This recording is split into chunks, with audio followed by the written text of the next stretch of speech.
no more than he felt he could comfortably carry. Overload him and he just wouldn't move.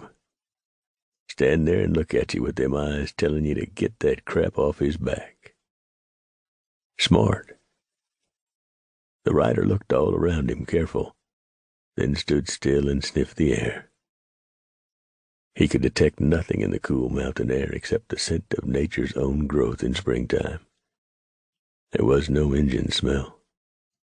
After so many years in the mountains, he had learned that all men have a distinctive scent that can be picked up by others if you just teach your blower to do it. He stretched out on his belly by the creek and took him a long drink of cold, clean water. He thought about taking off his moccasins and sticking his bare feet in the creek and splashing around some, like a kid. But some poor critter downstream that wasn't hurting nobody, and who'd just come out of the woods for a cool drink, would be sick for a week. He did take off his moccasins and rub his feet, though. Felt good.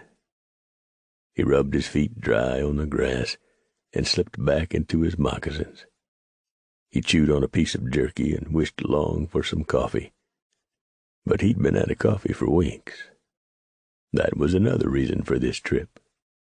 He had to resupply with salt and beans and coffee and the like. He also had to get him a new pair of long-handle underwear.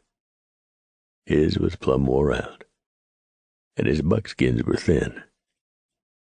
He was known from the Northwest to the deserts of the Southwest as Preacher.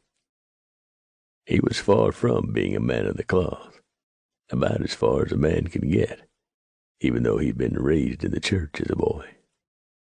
When he was new and green to the high lonesome, Injuns had grabbed him and was planning on slow roasting him to see how well he stood pain. If he stood it well, they would praise him and sing songs about him.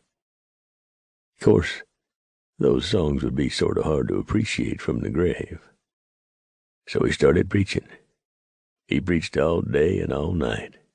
The Injuns finally figured he was crazy as a lizard and turned him loose. The nickname stuck.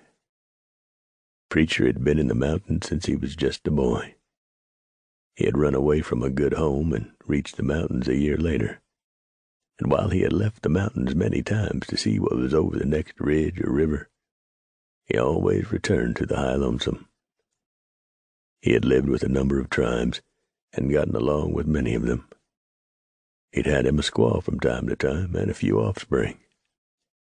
But unlike many of his counterparts, Preacher could see the writing on the wall, so to speak, even though he might have some difficulty reading actual words. The beaver market was glutted. Man was hard-pressed to make a living anymore, that it was only going to get worse. He knew that, while most of the other mountain men did not or would not accept it. Preacher could do a lot of things besides trapping. He could pan for gold. He could scout for the army or for wagon trains. He even knew a little about farming, although he kept that to himself. He cut his eyes to hammer as the horse raised his head and pricked his ears up. He was over to him in a heartbeat, stroking his neck and talking to him low, so he wouldn't whinny and give away their position. He spoke to the pack horse and rubbed his neck. They stood quiet, but they weren't liking what they smelled one damn bit. Then Preacher smelled what the horses had smelled, and he heard them coming. Injuns, and their scent was strong. With it came the scent of blood, fresh blood. He picketed both horses on graze and pulled the pistols from the saddle horn. He slipped to the top of a rise and peeked through the brush. What he saw below didn't sit well at all. 5 young bucks, and they had prisoners.